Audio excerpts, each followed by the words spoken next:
presentation on the contribution to undergraduate physics teaching with reference to IAPT Deemantu Sahu Memorial Award. This is the outline of my presentation. First, I will tell about myself.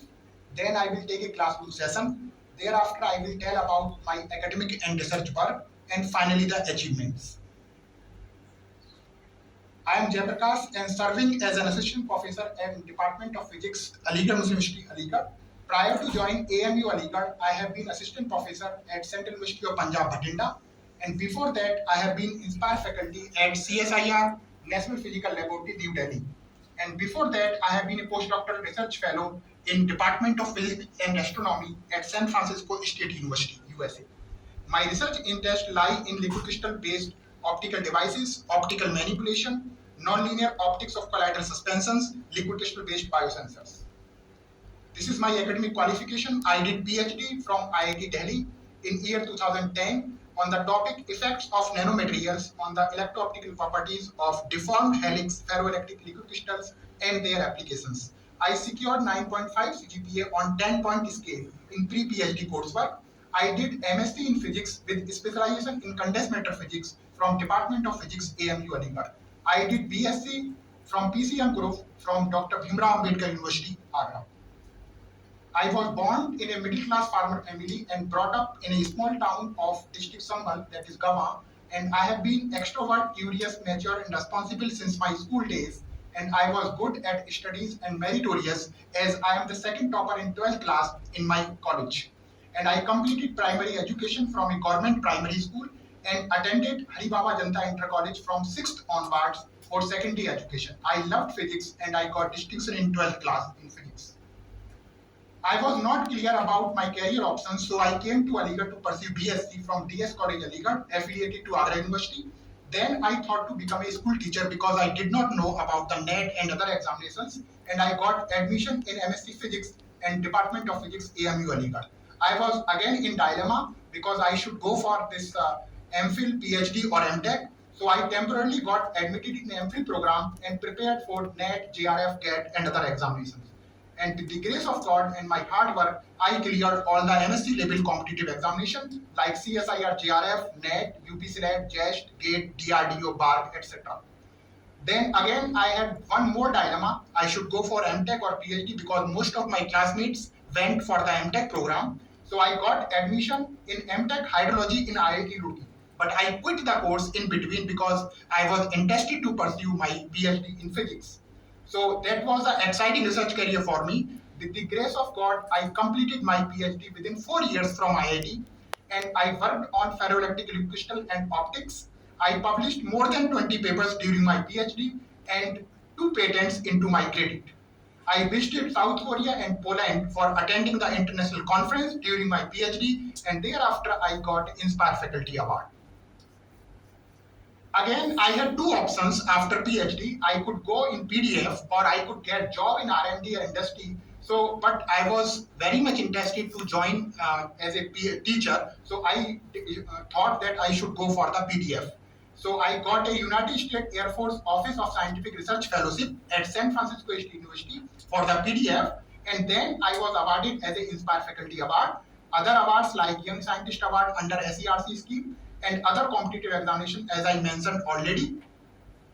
Now, this was the first independent position for me. That was the Inspire Faculty Award, which I joined at CSIR National Physical Laboratory. These are some aim and objective of this award, so that I will not go into detail. And thereafter, I got a regular position in Central University of Punjab in 2013. There were so many challenges for me because department to be established, that was a new university, and grants to be secured, research papers to be published, and lab to be established, and students to be guided. But I maintained the balance, so I just did all these things. And thereafter, I got another permanent position at AMU Aligarh. There, I am teaching and mentoring. I am doing research, outreach activities, organizing events, and many other administrative responsibilities. Now, the classroom session. Today, I will cover a very important topic, basic principle of laser and population inversion, which is the very important phenomena for the lasing applications. Now, laser is basically the acronym for light wave amplification by stimulated emission of radiation. That means it is the amplification by stimulated emission of electromagnetic wave or the radiation. And this is the brief historical background of laser. In 1704, Newton characterized light as a stream of particles. But in 1803, Young's double-slit experiment, polarity of light, that means these are the all theories related to the wave nature of the light. But in 1900, Planck introduced quantum concept. He derived that energy is not continuous, but it is a discrete and can only be in multiple of small units that is called photons. In 1917, Einstein postulated stimulated emission, which is the spark for the invention of the laser. Because if population inversion exists, the possibility of laser can be realized. But you can see that almost 50 years came the first real laser after 1970, because people did not think that how the material can be responsible beyond the critical or the equilibrium conditions. So the first laser came into the market in 1960 when the Mayman discovered this ruby laser. Thereafter in 1961, first helium neon laser came into the market. 1964, first semiconductor laser by Hall, and 1965 chemical laser, and subsequently the vapor laser.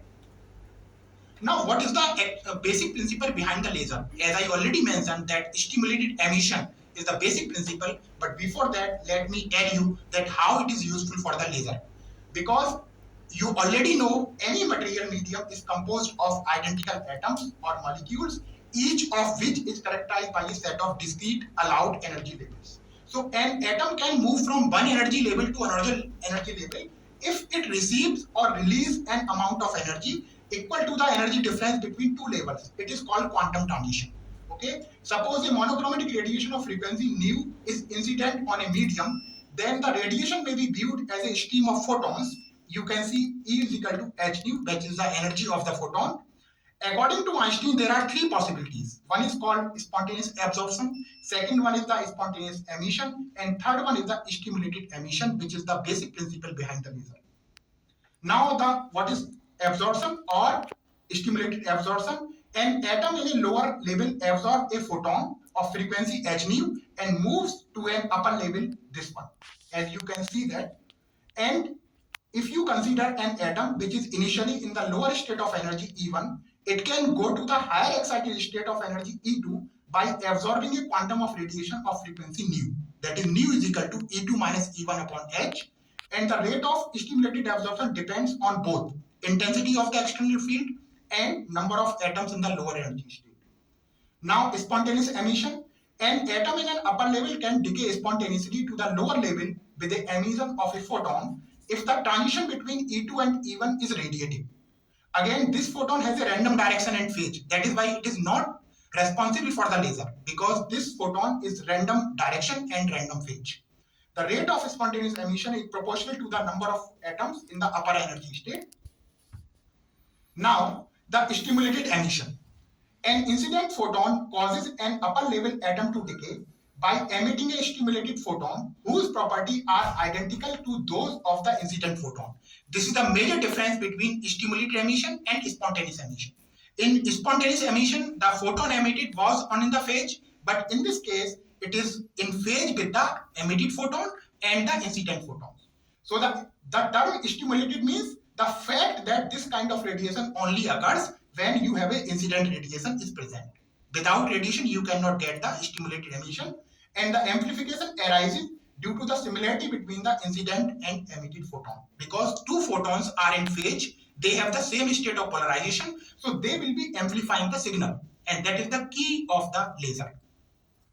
Now, the original photon of energy h nu and other photon move together, and the direction of propagation, phase, frequency, state of polarization is quite similar to that of the stimulated photon. And the rate of stimulated emission depends on both intensity of external field and number of atoms in the excited energy state. Now you can see this label diagram that this is a amplification because two photons are traveling with the same state of polarization, same phase and same frequency. So this results from the stimulated emission, that is the laser results from the stimulated emission. Now you can see the absorption versus emission process. You can see it here. Any molecule absorbs a quantum of radiation and excited from level 1 to level 2. You can see it here, m plus h nu, that is m star. So spontaneous emission means M star is spontaneously emitting a photon of radiation. And stimulated means a quantum of radiation is required to stimulate M star to come down to state 1. Okay, that is the condition for this. You can see this. If you see the spontaneous emission, all photons emitted are random in phase, so they are incoherent because they are not in phase. But in case of stimulated emission, emitted and stimulating photons have the same frequency, same direction, same phase, so the emitted and incident photons are coherent. They can emit the laser light because, as you know, that laser light is coherent. Okay. Now, what is the first condition for the lasing action? That means if you see the spontaneous or the stimulated absorption, if N1 is greater than N2, this is the general condition of any system because most of the molecules lie in the lower state. So in this case, the signal is attenuated. But if you have the more number of atoms in the higher state, then the system will have the amplified signal. And that is the key phenomena for this laser. And this is only possible because of the population inversion. Why is it called population inversion? Because the number of atoms in the higher state is more than the number of atoms in the lower state. But in general, the number of atoms in the lower state are more. So this is just like an inversion situation. So that is called the population inversion. Now, you can see that for stimulated emission to be dominant process, the excited state population must be larger than the lower state population. And in other words, for a medium to produce laser light, there must be a population inversion. Population inversion means number of atoms in the upper state should be greater than the number of atoms in the lower state. How can a population inversion be created when the population in the ground state is always greater? How it is possible? That means what are the ways by which we can get the population inversion? And that is only possible by this kind of pumping, because by excitation of lasing atom or molecule, that is called pumping. That means by supplying some energy, you can get the state of population inversion. Okay, so that is only possible if the pump source is very intense. The number of atoms or the molecules excited can be large, and once excited, the atoms and molecule must stay in the excited state for a long time to create an excited population that is greater than the ground state population. And that is the key point for the laser. That means there are 2 points for the lasing action. Number 1, stimulated emission, and number 2, the population. Now I come to my work related to my academic and research credentials. So basically, in the Department of Physics at AMU Aligarh, I teach various courses such as mechanics, electricity and magnetism, modern physics, waves and optics, applied optics, nanomaterial and application, soft matter physics at UG and PG level. I adopt modern, international and innovative methods and techniques for the teaching. I mentor BSc students for their seminar work, MSc students for their project work, and research scholar for their doctoral thesis work. I undertake many other responsibilities in the department or the university other than teaching physics. What are the other responsibilities? Like I am the incubation coordinator in the department, member of the committee to prepare syllabus of PhD coursework. I am the member of committee to formulate titles of the semester-wise papers as per NEP 2020 guidelines, verifying officer in the admission, in charge of Science Day celebration and annual report, member of the committee for physical verification of assets in the department, member of curriculum development committee, member of quality assurance cell for the NAC accreditation, coordinator of BSc physics in Department of Physics. I am also the convener of journal or science outreach activities organized under various government schemes like the World Environment Day, National Voters Day, Vigilance Awareness Week, Swachhta Pakhwada, and so on and so forth. I had also held many responsibilities during my stay at Central University of Punjab, Bhatinda. Now I come to the research work. Basically, my broad area of research is the soft condensed matter physics, but especially I work in the liquid crystal materials and their applications. You can see the beautiful texture of liquid crystal materials in this slide. But let me tell you that why liquid crystal is so important, because it has a variety of applications ranging from wristwatch, calculator to the paper-like display. And generally people think that the liquid crystal material can be used in display devices, but there are certainly many non-display applications of the liquid crystal materials. For example, liquid crystal based optical device like interferometer, lens, lasers, fibers, and thermometer like in medicine, and blood pulse at the inner breast. Now, why liquid crystal is so important? Because everyone is carrying a mobile phone or a smartphone in his pocket then you can say that the number of digital TV household in India was grown rapidly from 124 million in 2016 to 191 million in 2021. Global television market showed that there were 1.7 billion TV households worldwide in 2019. Who are the major players in LC industry? Like Sony, Panasonic, Samsung, Philips, Rolex, and Merck. As you can see that number of smartphone users in India, they are increasing day by day, and the number of smartphone users worldwide is projected to amount nearly 2.7 billion by 2019. Maybe this year they have been grown more and more. Now, this is the currently going on research area in my lab. Basically, we are engaged in gamma irradiation induced memory in liquid crystal materials, liquid crystal based biosensor for histamine and cholesterol detection, effect of dope nanostructure on dielectric and electro-optical properties of LC material, memory device based on synaptic A phase of a liquid crystal material and their application, characterization and application of newly prepared liquid crystal materials. Now I come to the main achievements. So these are the key achievements. Recently, I have been awarded by ILCS Bronze Medal Award by Indian Liquid Crystal Society for steady academic growth with commendable scientific contribution in soft matter. I am member of National Academy of Sciences India, Allahabad, and Indian National Young Academy of Science, New Delhi. I am the editorial board member of Current Material Science and Nano and Medical Materials, and I am also the review editor of Frontiers in Soft Matter. I am the Inspire Faculty Awardee and received United States Air Force Office of Scientific Research Postdoctoral Fellowship, IP Technology Award, and DST Young Scientist Award by DST India. I have published 64 peer-reviewed publications in international journals of repute with citation more than 2,000 at Edge Index more than 22. You can see the report of Scopus and Web of Science. So you can see that Edge Index is almost 21 and the citation is more than 2,000.